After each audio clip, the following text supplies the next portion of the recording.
Welcome to my channel. నా channel కనుక మీరు ఇంకా సబ్స్క్రైబ్ చేసుకోకపోయినట్టయితే ప్లీజ్ సబ్స్క్రైబ్.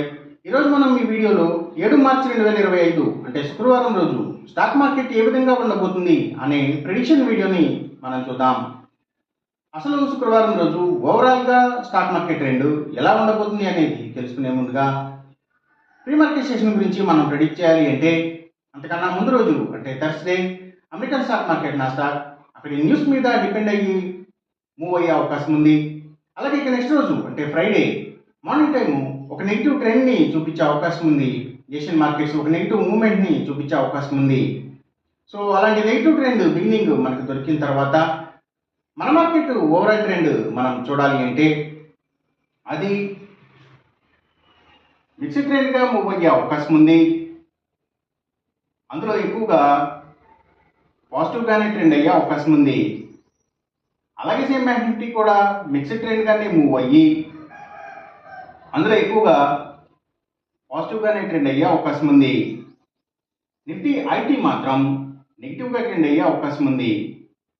ఇక మనం ఇంట్రాడే స్టాక్ సెలెక్షన్ విషయంలో భాగంగా ముందుగా మనం గెయినర్స్ విషయం చూడాలి అంటే ఏవైతే ఫుడ్ ఆర్డర్ అండ్ డెలివరీకి సంబంధించిన కంపెనీల స్టాక్స్, అలాగే లగ్జరీ టూర్స్ అండ్ ట్రావెల్స్కి సంబంధించిన కంపెనీల స్టాక్స్ అంటే ఏవియేషన్ స్టాక్స్, అలాగే లగ్జరీ వెహికల్స్కి సంబంధించిన కంపెనీల స్టాక్స్ అంటే కార్ల కంపెనీల స్టాక్స్ అని మనం అనుకోవచ్చు. అలాగే రియల్ ఎస్టేట్ సెక్టర్ స్టాక్స్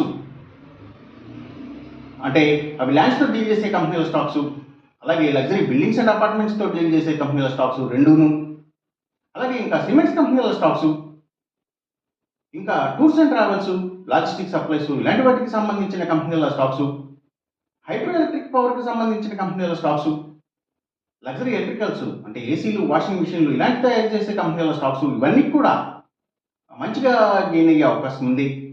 అలాగే ఇంకా నిఫ్టీ ఆటోమొబైల్ సెక్టర్ స్టాక్స్ అన్నీ, పవర్ అండ్ ఎనర్జీకి సంబంధించిన అన్ని కంపెనీల స్టాక్స్, పెట్రోకెమికల్స్కి సంబంధించిన కంపెనీల స్టాక్స్, ఆయిల్ అండ్ న్యాచురల్ గ్యాస్కి సంబంధించిన కంపెనీల స్టాక్స్, ఫార్మా అండ్ కెమికల్స్కి సంబంధించిన కంపెనీల స్టాక్స్ ఇవన్నీ కూడా గెయినింగ్ సైడ్ ఉండే అవకాశం ఉంది శుక్రవారం రోజున.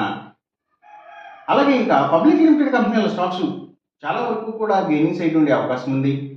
ఇంకా గవర్నమెంట్ బ్యాంక్స్ అండ్ ఫైనాన్షియల్స్ అంటే పిఎస్యు బ్యాంక్స్, గవర్నమెంట్ ఫైనాన్షియల్స్ కూడా గెయినింగ్ సైడ్ ఉండే అవకాశం ఉంది. అలాగే ఇంకా ట్రాక్టర్స్ కంపెనీల stocks, fertilisers and chemicals, seeds కంపెనీల స్టాక్స్ ఇవన్నీ కూడా గెయినింగ్ సైడ్ ఉండే అవకాశం ఉంది శుక్రవారం రోజున.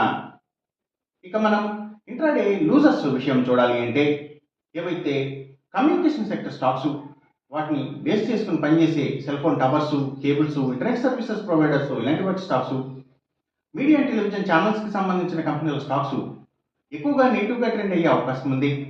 అలాగే ఇంకా స్టీల్స్, ఐటీ స్టాక్స్, ఇంకా సిగరెట్ కంపెనీల స్టాక్స్, స్పిరిట్స్ అండ్ బ్రూవరీస్కి సంబంధించిన కంపెనీల స్టాక్స్ ఇవన్నీ కూడా నెగిటివ్గా ట్రెండ్ అయ్యే అవకాశం ఉంది శుక్రవారం రోజున. ఇక మనం ఎంసీఎక్స్ ట్రేడింగ్ విషయం చూడాలి అంటే ఏవైతే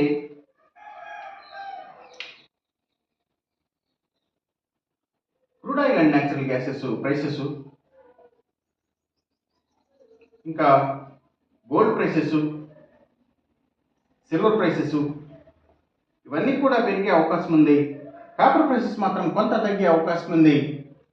ఈ చెప్పిన రిజల్ట్స్కి ఏమాత్రం వ్యతిరేకంగా జరుగుతున్నట్టు మీకు అనిపించినా సరే ఇమీడియట్గా మీ బెట్ల నుంచి వెనక్కి వచ్చేసేయండి.